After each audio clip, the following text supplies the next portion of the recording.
In supermarkets across Texas and Ohio, silence fills the aisles. Shoppers stop in front of the shelves, confused by what they see. A dozen eggs costs more than ever, but what shocks them isn't the price, it's the label. Product of Brazil. Packaged in Turkey. For a moment, everyone just stares. How can a country that produces over 8 billion eggs a month be importing them from overseas? The answer reveals a crisis far deeper than anyone imagined. It all began with a policy meant to protect American agriculture. Tariffs, trade restrictions, and new measures to boost economic independence. But what was supposed to save U.S. farmers ended up breaking them. Canada, America's most trusted partner, suddenly canceled an order for 170 million dozen eggs. Entire farms were left with warehouses full and no buyers. The shock rippled across the nation, from rural towns to major markets. What started as a commercial decision became an economic earthquake. On paper, the U.S. is still an agricultural powerhouse. In reality, it's a giant trapped by its own abundance. Supermarkets are filled with imported goods, while American eggs rot in crowded cold storage. In Iowa, Indiana, and Pennsylvania, hundreds of farms have shut down. Empty barns, unpaid debts, and families losing their livelihoods. The 2024 avian flu outbreak had already weakened the system. But Trump's trade policy was the final blow.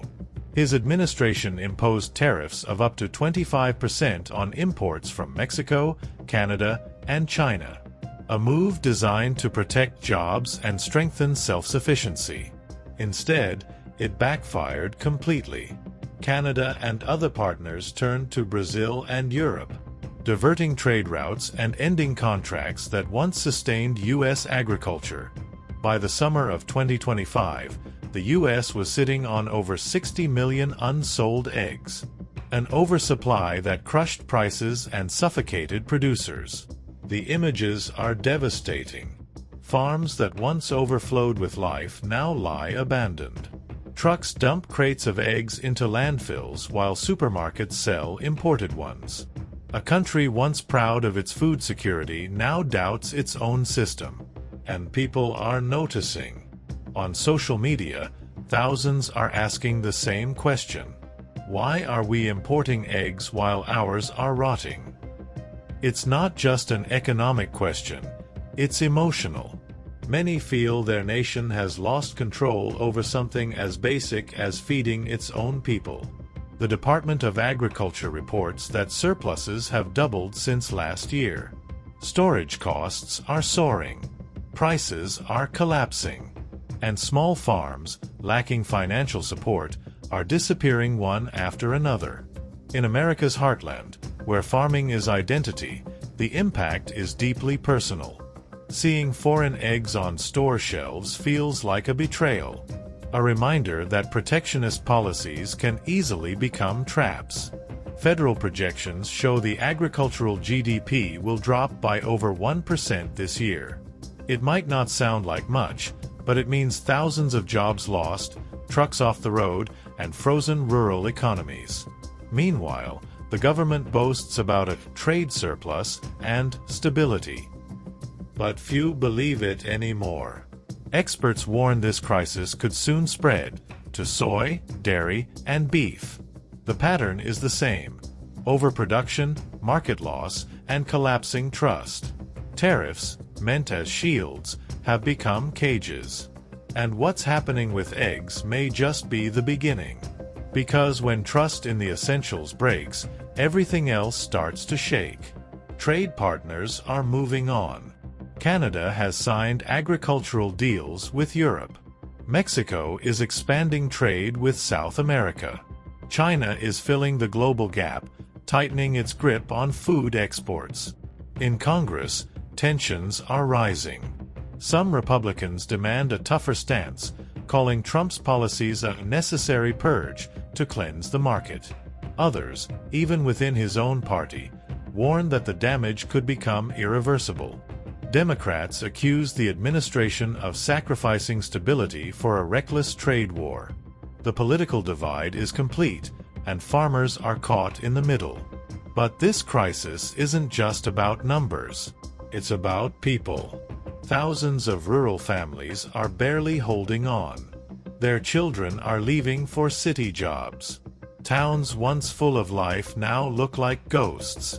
Local fairs, once a symbol of pride, have become distant memories. In cities, consumers are paying the price too.